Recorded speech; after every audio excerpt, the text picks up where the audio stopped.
Father June, applicable ba dito yung yung 7 times 7 times 7 na pagkapatawaran? Tama ba yun?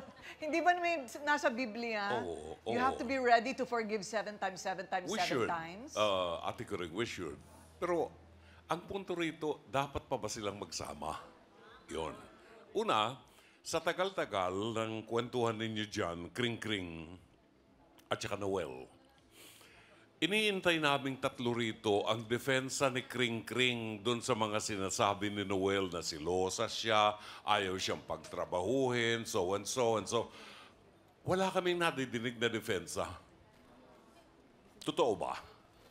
Di ba? Alright. So, sa Martes Santo ngayon, di ba? Tinitingnan ko kung paano ko iuugnay itong istorya natin sa Martes Santo wala akong makitang. Si St. Paul ay sumulat sa mga taga-Korinto hinggil sa pag-ibig. Kasi nagiging problema nung araw yan Ano ba talaga ang pag-ibig? Kaya sumulat si St. Paul sa mga taga-Korinto. Ang sabi niya, ilan lamang to ang pag-ibig ay may magandang loob. Hindi makasarili. Hindi envious. Hindi nagseselos. Hindi ikinatutuwa ang gawaing masama.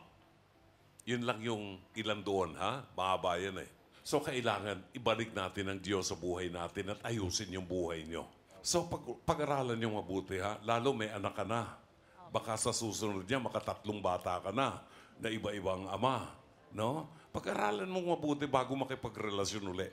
Kung akong tatanungin nyo, hanggat hindi nyo nababago ang pananaw nyo sa isa't isa at walang respeto, huwag kayong magsama. Maglalaro lang kayo. Magkaibigan lang kayo sa gabi. Ate Coring, maraming salamat sa iyo. Okay, thank you, Dr. Love. Libreng counseling na yan, Diba? Dapat taimtim ninyong iniintindi yung sinasabi ng mga eksperto. Nakatatanda sa inyo dahil tama. Okay? So, Attorney Lorna, kung pinili ni Kring-Kring na hindi na sila magsama, pero meron siyang anak.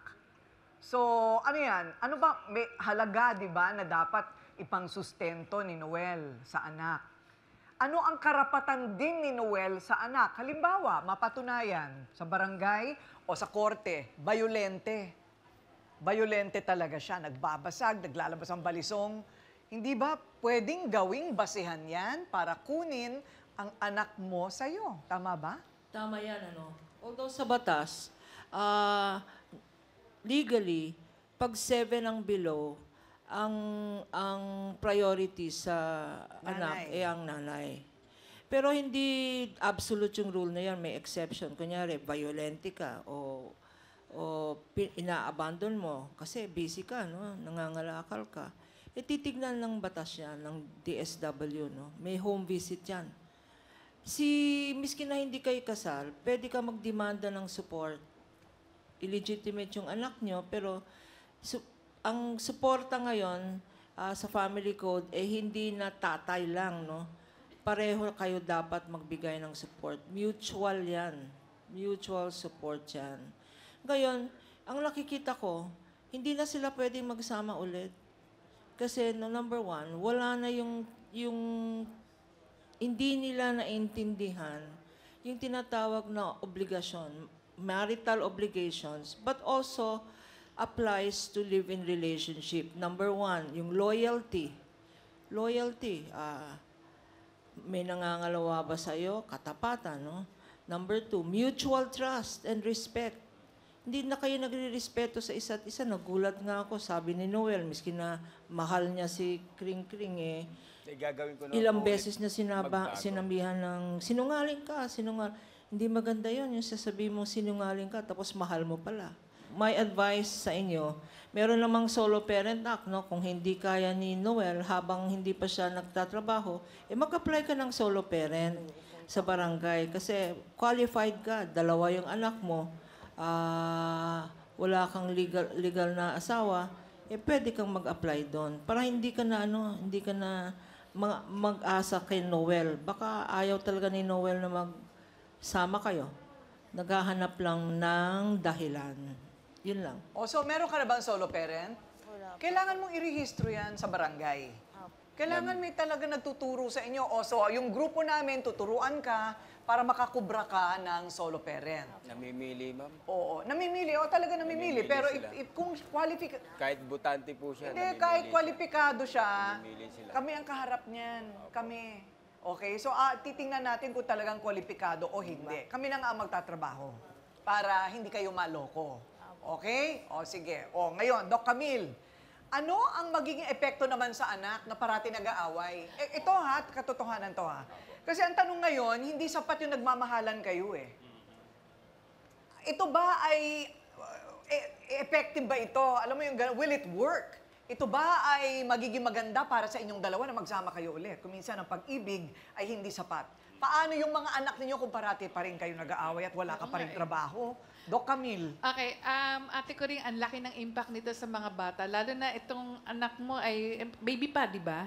Yung nadidinig lang yun, akala nyo walang epekto porque nag-aaway kayo na hindi naman niya naiintindihan. Definitely, unang-unang makikita yung physical na manifestation, mababa ang timbang ng bata.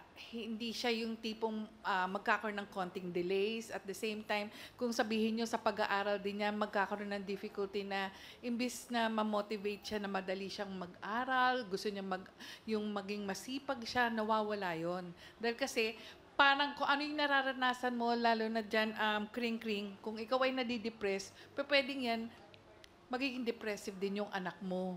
Kasi nakikita yan. Pangalawa, yung mga ginagawa mong pagpapakita ng emosyon na yan, katulad ng emotional blackmail na sinasabi natin, yung mga bagay na yun, pwede yun na maging gawirin ng magiging anak mo. So sana maintindihan nyo, no? Pag ang pag-ibig kasi, naging irrational, illogical, tapos gumagawa ka ng mga ganitong klaseng bagay, it's something stupid. Stupid love. Pero sana gawin mo ng paraan na kagaya ng ginawa ni Jesus na to have a stubborn love, persistence, loyalty.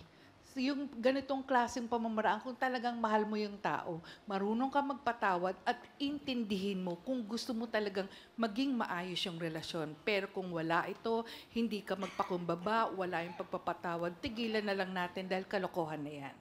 Yun lang po.